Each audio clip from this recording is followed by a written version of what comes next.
And my name is Jose Trujillo. I'm a fine art artist. I'm here from my art studio talking to artists today. I want to talk to artists, the creatives.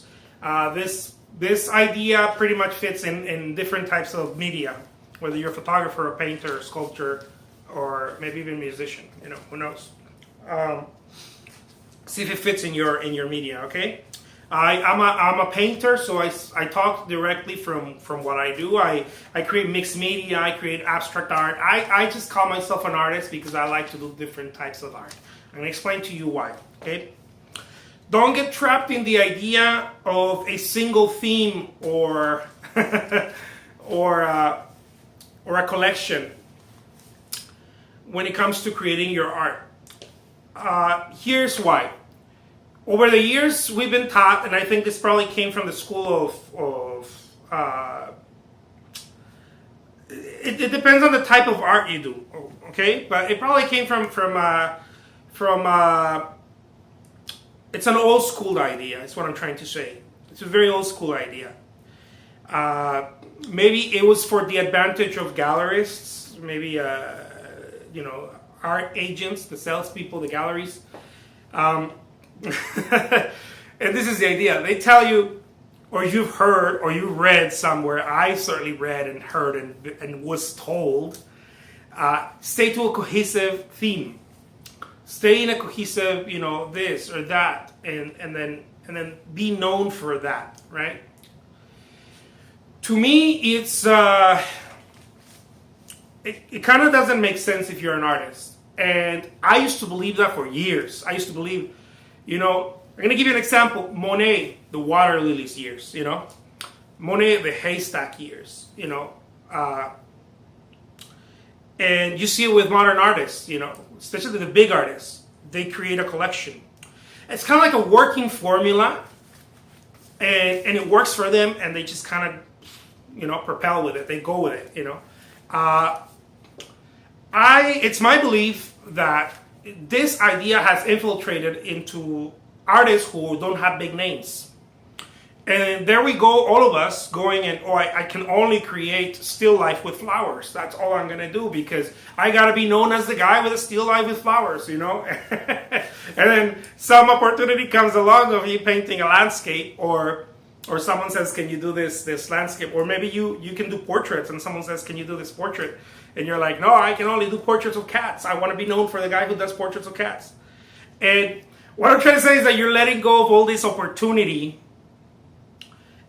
not only to sell, but to express yourself. I mean, those of you might come, oh, you're a sellout. No, it's mainly to express yourself. But in that, you have opportunities, of course, also to push your vision and to sell your work so that you can continue creating more work. And I used to believe this. I used to believe, it has to be like this. But over the years, it has to be this cohesive collection. Over the years, I've come to understand that works for galleries. That works because the gallery wants to have an organized collection of this is the artist that way they can specifically talk about a certain artist. I've come to understand that this is for big name artists or it's a gallery strategy. Those of us who are trying to make it day by day, who are grinding it, who are hustling out there, be careful. Investigate it. You might find out that, as I have, that it's one of those things they call like sacred cows. Sacred cows. Something that it's no, we can't change this. This is the way it's always been. This is the way it's going to be. It seems like a rule, and if you're an artist like me, I hate effing rules. Rules it's a way just to keep you trapped in confined. And I feel like that is a rule. When you create art, make sure it's all this size. Make sure, yes, if you're Chuck clothes, for God's sake, of course, Yes, if you're Chuck clothes, your work looks so cohesive and the size and the style and everything, of course, Yes. If you're that, if you're Hendy Wiley, of course, I think that's how you pronounce Wiley. The portrait artist who focuses on African American and culture, and the hip hop and all this. and he has this beautiful Baroque frames. He's one of my favorite portrait artists, by the way.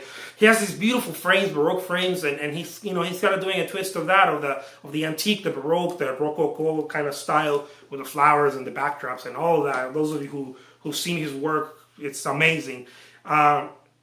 Yes, if you're that guy, of course, if you're that guy, you want to paint huge paintings. Why? Because the Guggenheim or this or that, these museums want you, so you want to do these huge paintings, and you want to, you know, you want to do this very organized look. Yes, if you're that guy. If you're not that guy, you might be shooting yourself on the foot, following those type of footsteps. It's kind of like saying, I'm going to market like McDonald's. You can't. You don't have the funds. You don't have, you know, figure something else out. That's what I'm trying to say. My name is Jose Trujillo. I'm a fine art artist. Thank you so much for watching.